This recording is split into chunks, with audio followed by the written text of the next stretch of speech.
नमस्कार विद्यार्थ्यांनो.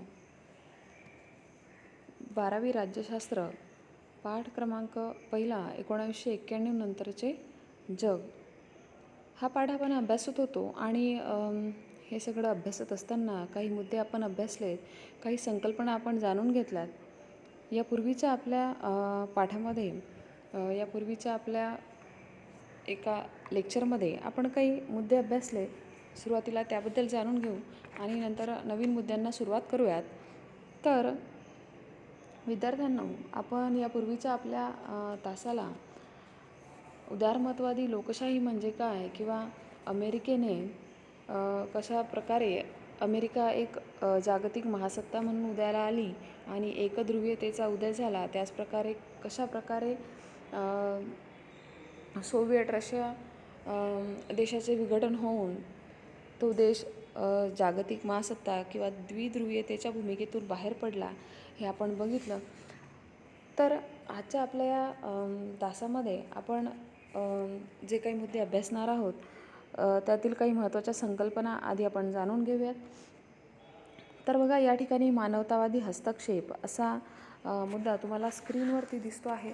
तर तो सुरुवातीला आपण बघूया.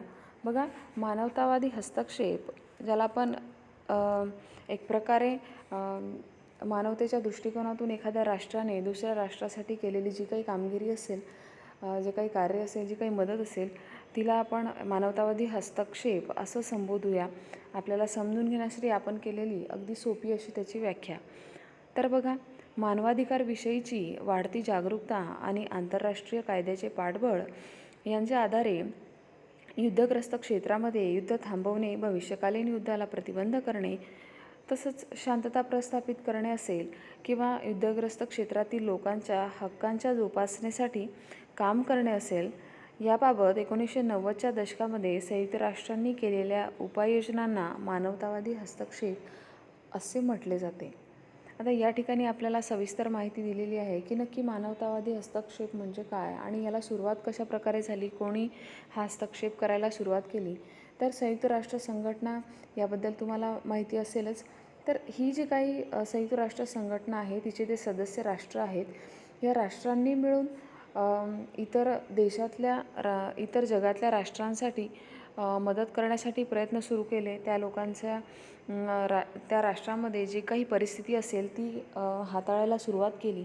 इथे काही मुद्दे दिलेत आपल्याला की युद्धग्रस्त क्षेत्रातील तिथली युद्धाची जी परिस्थिती आहे ती आटोक्यात आणण्यासाठी प्रयत्न केले. तसंच भविष्यकाळामध्ये त्या ठिकाणी युद्ध होऊ नये यासाठी प्रतिबंध करण्यासाठी प्रयत्न सुरू केले. तर अशी बरीचशी कार्य संयुक्त राष्ट्र संघाने करायला सुरुवात केली. तर अशा प्रकारे लोकांचे जे काही हक्क असतील ते हक्क जोपासले जावेत, त्या हक्कांचं संरक्षण व्हावं, यासाठी सुद्धा संयुक्त राष्ट्रांनी 1990च्या दशकामध्ये प्रयत्न करायला सुरुवात केली आणि यालाच मानवतावादी हस्तक्षेप असं म्हटलं जातं. तर ही एक संकल्पना आपण या ठिकाणी बघितली. आणखी सविस्तर आपण ज्यावेळेस आपण पाठ शिकूया त्यावेळेस आपण बघणार आहोत. तर बघूया, शांतता रक्षक दल म्हणजेच काय. तर संयुक्त राष्ट्रांचे स्वतःचं असं सैन्य नाही, तर जागतिक शांतता व सुरक्षितता प्रस्थापित करण्यासाठी संयुक्त राष्ट्रांच्या सदस्य देशांच्या सैन्यातून शांती सेनेची स्थापना केली आहे. या सेनेला संयुक्त राष्ट्र शांतता रक्षक दल असे म्हटले जाते. आता संयुक्त राष्ट्राचं शांतता रक्षक दल म्हणजे काहीतरी वेगळी संकल्पना आहे, एक वेगळी आर्मी असेल एक प्रकारे, किंवा एक वेगळं शांतता रक्षक दल तयार केलं गेलं असं काही नसून, तर या संयुक्त राष्ट्र संघटना म्हणजेच काय, तर ज्या ज्या राष्ट्रांनी या संघटनेचं सदस्यत्व स्वीकारलेलं असेल त्या राष्ट्रांमधील काही सैन्य मिळून प्रत्येक राष्ट्राने काही स्वतःचे सैन्य त्या ठिकाणी देऊ केलं आणि या सगळ्या सैन्यांनी मिळूनच जे काही एक रक्षक दल तयार केलं त्यालाच संयुक्त राष्ट्राने संयुक्त राष्ट्र शांतता रक्षक दल असं संबोधलं आहे. आणि त्याची एक वेगळी स्थापना केली गेली आणि त्याचं एक वेगळं नामकरण केलं गेलं. आणि संयुक्त राष्ट्र शांतता रक्षक दलाचं कार्यसुद्धा तशाच प्रकारचं होतं की जे काही संयुक्त राष्ट्राची कार्य आहे त्या कार्यांमध्ये पुढाकार घेणे आणि इतर राष्ट्रांमधली परिस्थिती आटोक्यात आणण्यासाठी, त्या लोकांना मदत करण्यासाठी त्या ठिकाणी हे रक्षक दल वापरलं जात होतं. तर अशा प्रकारे ही एक संकल्पना आहे. तसंच पुढे आणखी एक संकल्पना दिलेली आहे दहशतवाद म्हणून. दहशतवाद ही संकल्पना आपल्यासाठी नवीन नाही. ही संकल्पना आपण यापूर्वीसुद्धा अभ्यासलेली असेल, ज्याला आपण इंग्लिशमध्ये टेररिझम असं म्हणतो. टेररिस्ट जे काही असतात त्यांनी केलेले अटॅक्स किंवा त्यांनी केलेले जे काही हमले असतील, दहशतवाद्यांनी केलेले हमले, त्याला आपण दहशतवाद असं म्हणतो. तर बघा, राजकीय, आर्थिक व धार्मिक उद्दिष्टे साध्य करण्यासाठी समाजात भीतीचे वातावरण निर्माण करणे, हिंसाचार करणे किंवा हिंसाचाराचा धाक दाखविणे या संघटित गटांकडून केल्या जाणाऱ्या कृतीला दहशतवाद असं म्हटलं जातं. बरोबर. तर बघा, दहशतवादाची एक केलेली साधी सोपी अशी व्याख्या या ठिकाणी आपल्याला दिसून येते आहे की दहशतवादाचे नेहमी उद्दिष्ट काय असतात, का दहशतवाद पसरवला जातो किंवा का इतर देशांना, काही राष्ट्रांकडून त्रास दिला जातो, का असे हमले केले जातात. तर त्याचं कारण या ठिकाणी आपल्याला सांगितलेलं आहे. काही राजकीय हेतू असतील किंवा आर्थिक किंवा धार्मिक हेतू असतील, हे किंवा ती काही उद्दिष्ट असतील, ही साध्य करायची आहे एखाद्या राष्ट्राला, तर त्यासाठी इतर समाजामध्ये, इतर राष्ट्रांमध्ये भीतीचं वातावरण तयार केलं जातं. त्यांच्यामध्ये हिंसाचार केला जातो, त्यांच्यावरती हमले केले जातात वेगवेगळ्या प्रकारे, आणि समाजामध्ये अशा प्रकारे वातावरण निर्माण केलं जातं की सगळे लोक अगदी घाबरलेले असतात किंवा हिंसाचाराचा धाक दाखवला जातो. अशी जी काही कार्य केली जातात, या कार्यालाच दहशतवाद असं म्हटलं जातं. एक प्रकारे दहशत पसरवली जाते, भीती पसरवली जाते समाजामध्ये. तर अशी जी संकल्पना आहे तिला दहशतवाद असं म्हटलं जातं. ही सुद्धा आपण पुढे सविस्तर बघणार आहोत. पुढचा एक मुद्दा आपण आणखी या ठिकाणी बघूयात, व्यापारी गट. व्यापारी गट म्हणजेच त्याला आपण ट्रेड ग्रुप्स असं म्हणतो. व्यापार करणारी जी काही राष्ट्र आहेत, व्यापारासाठी इच्छुक असणारी राष्ट्र आहेत, जागतिक दर्जावरती ज्या देशांना व्यापार करायचा आहे, अशा राष्ट्रांबद्दल या ठिकाणी सांगितलेलं आहे. आपले आर्थिक हितसंबंध दृढ करण्याकरता अनेक देश विशेष करार करून व्यापारी गट स्थापन करतात. म्हणजेच 2 किंवा 3 अशी अनेक राष्ट्र असतील ज्यांना एकमेकांमध्ये व्यापार करायचा आहे. आपल्या राष्ट्रामध्ये तयार केलेला जो माल असेल तो परकीय देशांमध्ये विकण्यासाठी पाठवायचा आहे, ज्याला आपण निर्यात म्हणूया, किंवा एक प्रकारे इतर राष्ट्रांमधील काही तयार केलेला माल असेल तो त्यांना आयात करायचा आहे, आपल्या राष्ट्रामध्ये विकण्यासाठी घ्यायचं आहे. तर अशा प्रकारे ही जी आयात निर्यात केली जाते, तर असे जे काही राष्ट्र असतात ज्यांना एकमेकांमध्ये व्यापार करायचा आहे, तर ही राष्ट्र हे जे काही हितसंबंध आहेत, आर्थिक हितसंबंध आहेत, त्यांचे जे व्यापाराच्या बाबतीमध्ये निर्माण झालेले जे काही संबंध आहेत, ते जर त्यांना आणखी मजबूत करायचे आहे, दृढ करायचे आहे, आणखी व्यापार वाढवायचा असेल, तर ही राष्ट्र एकमेकांमध्ये काही विशेष असे करार करतात. तर या करारांनाच या ठिकाणी करार करण्यासाठीच काही गटांची स्थापना केलेली जाते. त्यालाच व्यापारी गट असं म्हटलं जातं. सामान्यतः व्यापारातील जकात असेल, ज्याला आपण जकात म्हणजेच आयातीवरील कर म्हणूया, आपण टॅक्स म्हणूया एक प्रकारे, आणि कोटा, आयातीच्या प्रमाणावर घातलेल्या मर्यादा, किती प्रमाणामध्ये आयात करायची, एखाद्या राष्ट्राने त्यावरती जे काही लिमिटेशन्स ठरवलेले असतील, मर्यादा ठरवलेल्या असतील, त्या मर्यादा हे व्यापारातील प्रमुख अडथळे कमी करण्यासाठी अथवा दूर करण्यासाठी हे खऱ्या अर्थाने करार केले जातात. हे करार करण्यामागचं सुद्धा काही महत्त्वाचे उद्देश आहेत. ते उद्देश या ठिकाणी सांगितलेले आहेत की आपण ज्यावेळेस एखाद्या मालाची आयात करतोय, तर त्यावेळेस त्या मालाची आयात करत असताना त्यावरती जो काही कर लादलेला असेल तो टॅक्स किती प्रमाणामध्ये असावा, किती असावा, हे ठरवण्यासाठी, तसेच जो काही आपण माल आयात करतो आहे, त्या आयात करण्यावरती काही मर्यादा असाव्यात, किती प्रमाणामध्ये एखाद्या देशाने आयात करावी, हे त्या देशाचं आर्थिक धोरण ठरवण्यासाठी हे जे काही महत्त्वाचे करार केले जातात, आणि असे काही अडचणी असतील ह्या दूर करण्यासाठी खऱ्या अर्थाने व्यापारी गट स्थापन केले जातात. तर अशा काही संकल्पना आहेत ज्या आपण या ठिकाणी बघतोय. तर आता आपण पुढच्या आपल्या पाठातील महत्त्वाचे मुद्दे समजावून घेऊयात, त्याकडे आपण वळूयात. बघा, आता आपण संयुक्त राष्ट्र संकल्पना इथे आपण शब्द ऐकला, तर आपण त्याबद्दल इथे बघूयात. तर संयुक्त राष्ट्र संघाला स्वतःचं असं सैन्य नसतं, तर आत्ताच आपण बघितलं की संयुक्त राष्ट्र जी काही संघटना आहे, तर ही फक्त संघटना काही सदस्य राष्ट्रांनी एकत्रित येऊन बनवलेली आहे. त्यांचं वेगळं असं सैन्य नाही, परंतु इतर सदस्य राष्ट्रांनी एकत्रित येऊन त्यांच्या राष्ट्रातील काही सैन्याला या ठिकाणी पाठवून एक वेगळ्या सैन्याची स्थापना केलेली आहे. त्याबद्दल आपण आधी ऐकलंच. परंतु जागतिक शांतता आणि सुरक्षितता प्रस्थापित करण्यासाठी संयुक्त राष्ट्रांच्या सदस्य देशांच्या स्वतःच्या सैन्यातून एका शांती सेनेची स्थापना केली आहे. या सेनेलाच संयुक्त राष्ट्र शांतता रक्षक दल असं म्हटलं जातं. आणि याचं कार्य आपण बघितलंच की कशाप्रकारे संयुक्त राष्ट्राचं शांतता रक्षक दल कार्य करत असतं. बऱ्याचदा शस्त्रसंधी लागू असताना संयुक्त राष्ट्र सुरक्षा परिषदेच्या शिफारशीनुसार संघर्षप्रवण किंवा युद्ध क्षेत्रांमध्ये शांतता रक्षक दलाला पाचारण केले जाते म्हणजेच या शांतता रक्षक दलाला बऱ्याच राष्ट्रांमध्ये जिथे युद्धाची परिस्थिती आहे किंवा तिथे अजूनही संघर्ष सुरू आहे अशा ठिकाणी या सैन्याला पाठवलं जातं, म्हणजेच पाचारण केलं जातं आणि तिथली परिस्थिती नियंत्रणात आणण्यासाठी हे शांतता रक्षक दल प्रयत्न करत असतं. तर अशा प्रकारे हे एक शांतता रक्षक दल आहे. यांच्याबद्दलच यांचं कार्य काय किंवा संयुक्त राष्ट्र कशा प्रकारचं कार्य करतं ते आपण पुढे बघूया. बघा, मानवी हक्क आणि मानवतावादी हस्तक्षेप या मुद्द्याखाली आपण काही माहिती बघत होतो. तर अशी जर काही राष्ट्रांमध्ये परिस्थिती निर्माण झाली असेल संघर्षाची किंवा युद्धाची, तर त्यावेळेस त्या राष्ट्रांमध्ये शांतता प्रस्थापित करणे यासाठी संयुक्त राष्ट्र प्रमुख रीतीने कार्य करत असतं. आणि हे संयुक्त राष्ट्राचं एक महत्त्वाचं कार्य आहे की ज्या काही राष्ट्रांमध्ये अशी काही युद्धाची परिस्थिती असेल तर ती आपण कुठेतरी आटोक्यात आणली पाहिजे, त्यावर आपल्याला नियंत्रण प्रस्थापित करता आलं पाहिजे आणि एकंदरीतच त्या राष्ट्रामध्ये शांतता प्रस्थापित झाली पाहिजे. सर्व राष्ट्राचा कारभार हा सुरळीत सुरू असायला हवा, यासाठी संयुक्त राष्ट्र कार्य करत असतं. शीतयुद्धोत्तर काळामध्ये संयुक्त राष्ट्रे युद्धजन्य परिस्थिती असणाऱ्या प्रदेशात शांतता प्रस्थापित करण्याच्या दृष्टीने हस्तक्षेप सुरू ठेवतात. परंतु येथे या हस्तक्षेपाचे उद्दिष्ट केवळ चालू असणारे युद्ध थांबवणे हे नसून भविष्यात अशा प्रकारच्या संभाव्य युद्धांना आळा घालणे, शांतता प्रस्थापित करणे आणि पीडितांच्या मानवी हक्कांचे संरक्षण करणे हे आहे.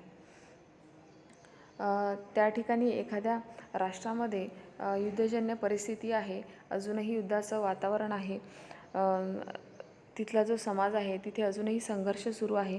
जर अशी परिस्थिती असेल तर अशा वेळेस संयुक्त राष्ट्र त्या ठिकाणी हस्तक्षेप करतं आणि तिथलं त्यांचं सैन्य असेल, गरज पडेल त्यावेळेस त्या सैन्यालासुद्धा बोलवलं जातं आणि तिथली परिस्थिती जी आहे ती एक प्रकारे नियंत्रणात आणली जाते.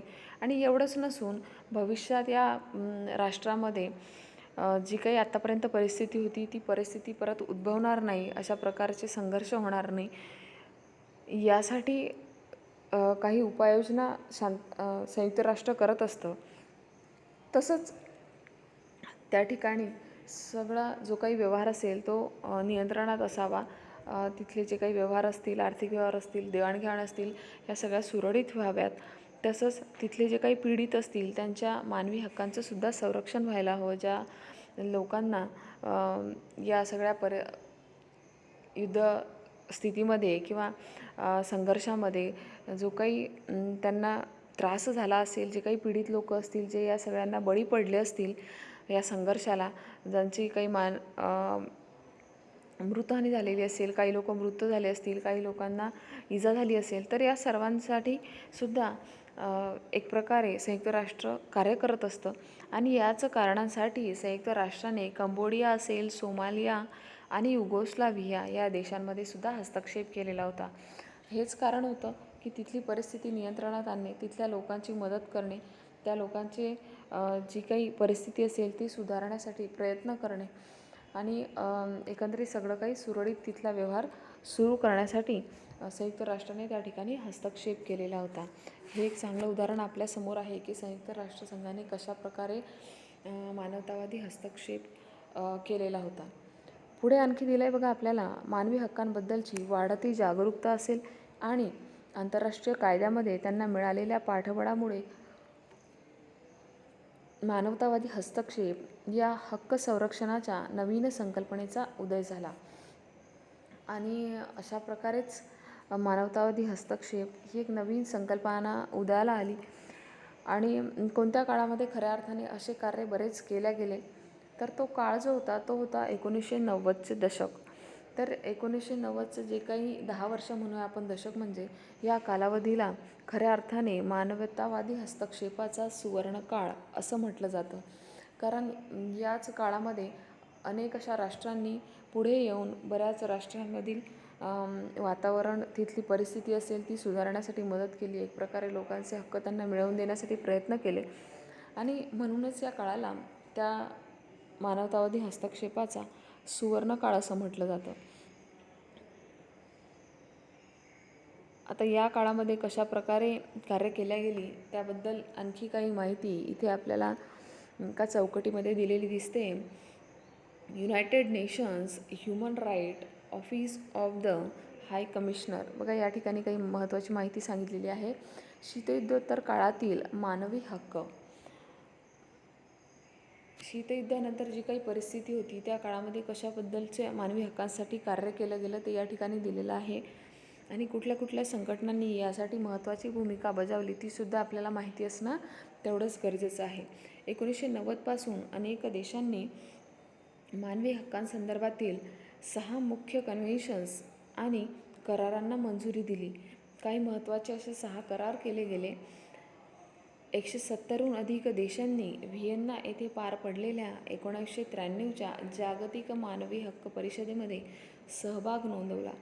जी काही एक जागतिक मानवी हक्क परिषद भरवल्या गेली होती 1993 साली, त्या परिषदेमध्ये 170पेक्षाही जास्त राष्ट्रांनी व्हिएन्ना येथे सहभाग नोंदवलेला होता. म्हणजे इतक्या राष्ट्रांनी स्वतःहून इतर राष्ट्रांना मदत करण्यासाठी पुढाकार घेतलेला होता. अशा प्रकारे खूप व्यापक स्वरूपामध्ये या काळामध्ये इतर राष्ट्रांना मदत केली गेली. म्हणूनच या काळाला खऱ्या अर्थाने सुवर्ण काळ असं म्हणावं लागेल.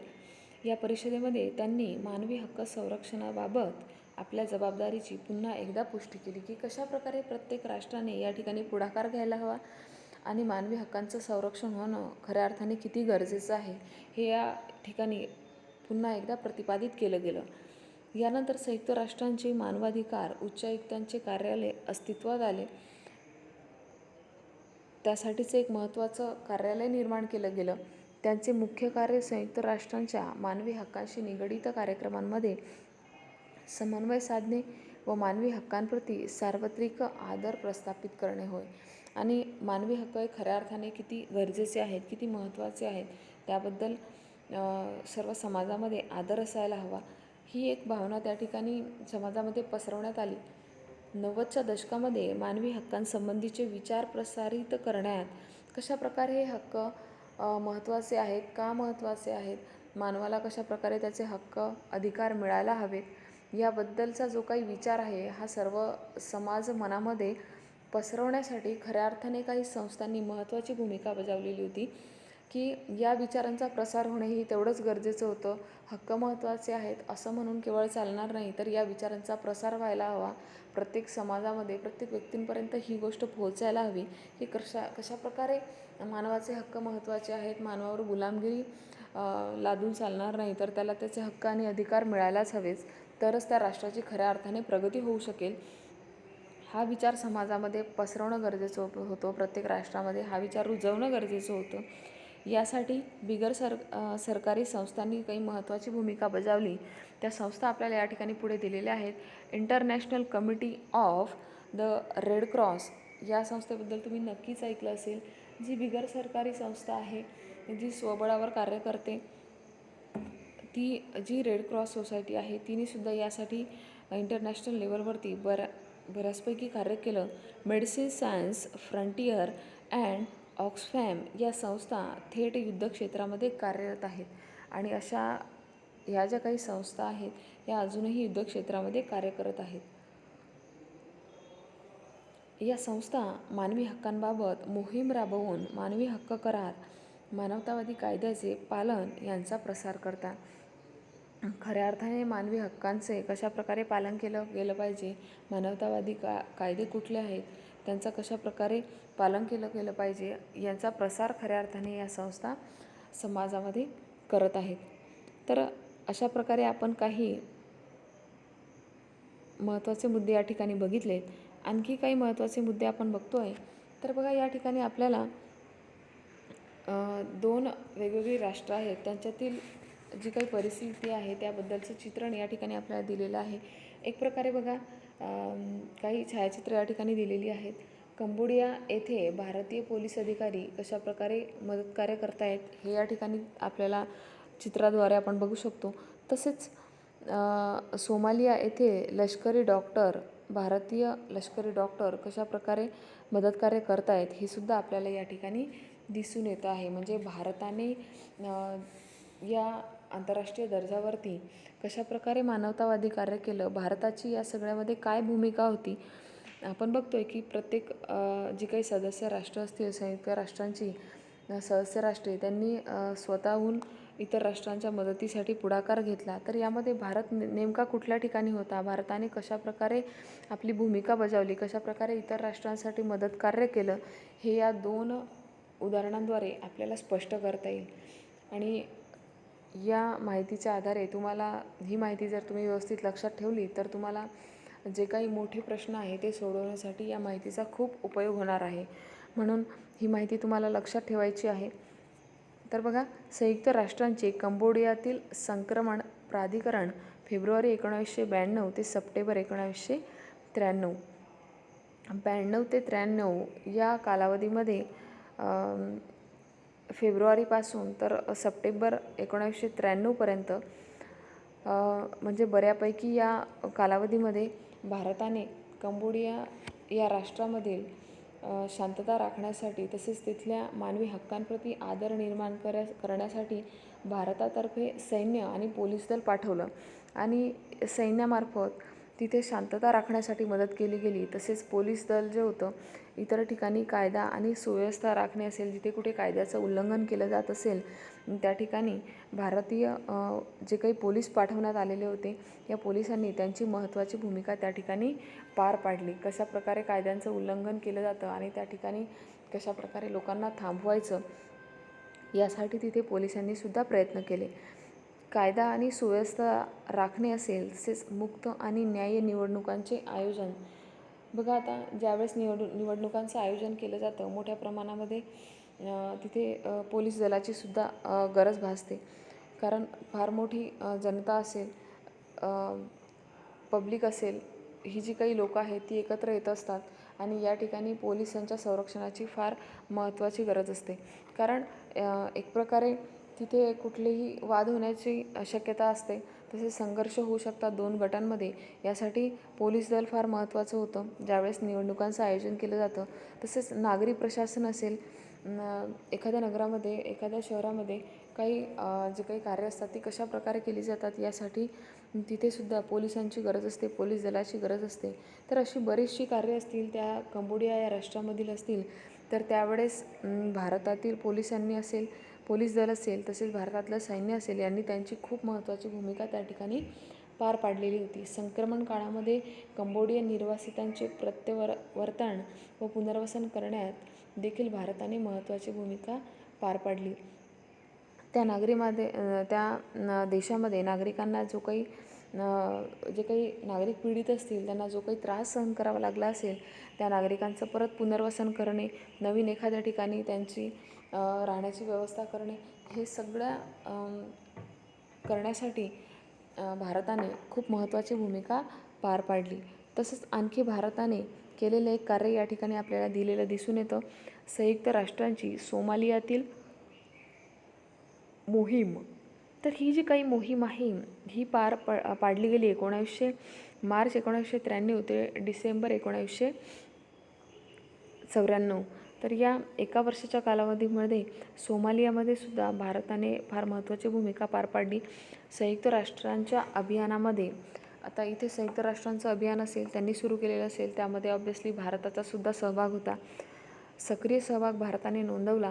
संयुक्त राष्ट्रांच्या शांती सेनेतील भारतीय तुकडीने, आपण बघितलंच आहे की शांतता रक्षक दल अशा प्रकारची एक सैन्याची तुकडी संयुक्त राष्ट्राने निर्माण केली होती आणि त्यामध्ये भारताने सुद्धा त्यांचं सैन्याची एक तुकडी पाठवलेली होती. तर या तुकडीने यशस्वीरित्या मानवतावादी मदत पुरवण्याचं त्या काळामध्ये काम केलं. त्यांनी मोठ्या प्रमाणात विहिरी खोदल्या, शाळा आणि मशिदी बांधल्या, फिरते दवाखाने व मदत शिबिरांद्वारे वैद्यकीय व पशुवैद्यकीय सुविधा त्या ठिकाणी पुरवण्यात आल्या. याचबरोबर हजारो निर्वासितांचे पुनर्वसन करून त्यांच्या प्रत्यावर्तनास सहाय्य केले गेले. हजारो निर्वासित असतील, बेघर झालेले असतील अशा लोकांना निर्वासित करणे, त्यांच्या राहण्याची व्यवस्था करणे, त्यांच्यासाठी इतर व्यवस्था निर्माण करून देणे, हे या सगळ्या कार्यामध्ये भारतीय तुकडीने सुद्धा संयुक्त राष्ट्रांद्वारे फार महत्त्वाची भूमिका पार पाडलेली होती. तर अशा प्रकारे भारतीय सैन्य मोठ्या प्रमाणामध्ये प्रत्येक ठिकाणी त्यांची भूमिका पार पाडत होतं. तर अशी 2 उदाहरणं आपल्यासमोर आहेत. आपण ती या ठिकाणी बघितली की कशा प्रकारे भारतीय सैन्य कार्य करत होतं. या ठिकाणी बघितलं आपण की मानवतावादी हस्तक्षेप ही जी संकल्पना आपण बघितली, कशा प्रकारे 90च्या दशकामध्ये मानवतावादी कार्य केली गेली. संयुक्त राष्ट्रसंघाद्वारे असेल, इतर सदस्य राष्ट्रांद्वारे असेल, भारताद्वारे असेल, कशा प्रकारे जगातल्या इतर राष्ट्रांसाठी, ज्या राष्ट्रांमध्ये अजूनही युद्धजन्य परिस्थिती होती, युद्धाचं वातावरण होतं, हे सगळं सावरण्यासाठी कशा पद्धतीने भारताने सुद्धा त्यामध्ये भूमिका बजावली आपण बघितलं. पुढे आता आणखी एका नवीन मुद्द्याकडे आपण वळतोय, दहशतवाद, ज्याला आपण टेररिझम असं म्हणतो. बघा, 11 सप्टेंबर 2001 रोजी झालेल्या न्यूयॉर्क ट्रेड सेंटर आणि वॉशिंग्टन DC मधील पेंटॅगनवरील हल्ल्याने जो 9/11चा हल्ला म्हणून ओळखला जातो, 9/11चा हल्ला म्हणून ओळखला जातो, दहशतवादाचे एक नवे रूप जगासमोर आले. या हल्ल्याबद्दलच्या न्यूज वगैरे तुम्ही ऐकल्या असतील, बातम्या ऐकलेल्या असतील, किंवा दरवर्षी या हल्ल्याबद्दल परत एकदा 9/11 ज्यावेळेस तारीख असेल त्या महिन्यामध्ये या हल्ल्याचा परत एकदा उल्लेख केला जातो, दरवर्षी त्याची आठवण काढली जाते. तर अशा प्रकारे 11 सप्टेंबर 2001 रोजी हा हल्ला झालेला होता. तर या हल्ल्यामध्ये हा जो हल्ला आढळून आला, फार मोठ्या प्रमाणामध्ये त्यावेळेस हा हल्ला झालेला होता. तर अमेरिकेचं मोठ्या प्रमाणामध्ये त्या ठिकाणी नुकसान झालेलं होतं. कशा प्रकारे एक ट्रेड सेंटर उद्ध्वस्त करण्याचा प्रयत्न केला गेला दहशतवाद्यांद्वारे. ट्रेड सेंटर एक व्यापाराचं फार मोठं एक केंद्र होतं, ते उडवण्यात आलं. तसंच पेंटॅगन या इमारतीवरती जो हल्ला झालेला होता, तर एक खूप मोठं दहशतवादी स्वरूप जगासमोर आलेलं होतं. तर दहशतवादाची संकल्पना तशी जुनी आहे. समाजामध्ये भीती निर्माण करून राजकीय, धार्मिक आणि वैचारिक उद्दिष्टे पूर्ण करण्याच्या हेतूने चालवलेला हिंसाचार किंवा निर्माण केलेला धाक म्हणजेच दहशतवाद होय. हे आपल्याला दहशतवादाची संकल्पना माहितीच आहे की नक्की दहशतवाद म्हणजे काय. तर कशा प्रकारे राजकीय, धार्मिक किंवा आर्थिक किंवा वैचारिक म्हणूया आपण, जे काही हेतू असतील, एखाद्या राष्ट्राचे उद्दिष्ट असतील, ते जर साध्य करायचे आहेत, तर त्यासाठी जो काही हिंसाचाराचा मार्ग निवडलेला असतो, समोरच्या राष्ट्रामध्ये भीतीचं वातावरण, दहशतीचं वातावरण कशा प्रकारे निर्माण करायचं, यासाठी जो मार्ग निवडलेला आहे त्याला दहशतवाद असं म्हटलं जातं. साधारणपणे सरकारी संस्था आणि अधिकारी यांना प्रामुख्याने लक्ष केलं जातं की ज्यामुळे त्या राष्ट्राची पूर्णपणे जी काही घडी असेल, आर्थिक घडी असेल, ती विस्कटेल आणि एकंदरीत ते राष्ट्र दुबळं व्हायला सुरुवात होईल. यासाठी सरकारी संस्था आणि अधिकारी यांनाच प्रामुख्याने दहशतवादी संघटना ज्या असतील यांनाच टार्गेट करतात किंवा यांनाच ते प्रमुख लक्ष बनवलं जातं. तर कशा प्रकारे हा हल्ला केला गेला आणि कशा प्रकारे त्या राष्ट्राला हानी पोहोचवण्याचा प्रयत्न केला गेला. अमेरिकेला एक प्रकारे लक्ष केलं गेलं आणि तिथले काही महत्त्वाच्या बिल्डिंग्सवरती, महत्त्वाच्या इमारतींवरती हा हल्ला केला गेला की ज्याद्वारे जगातले अनेक असे व्यापार ती संघटना हाताळत होती.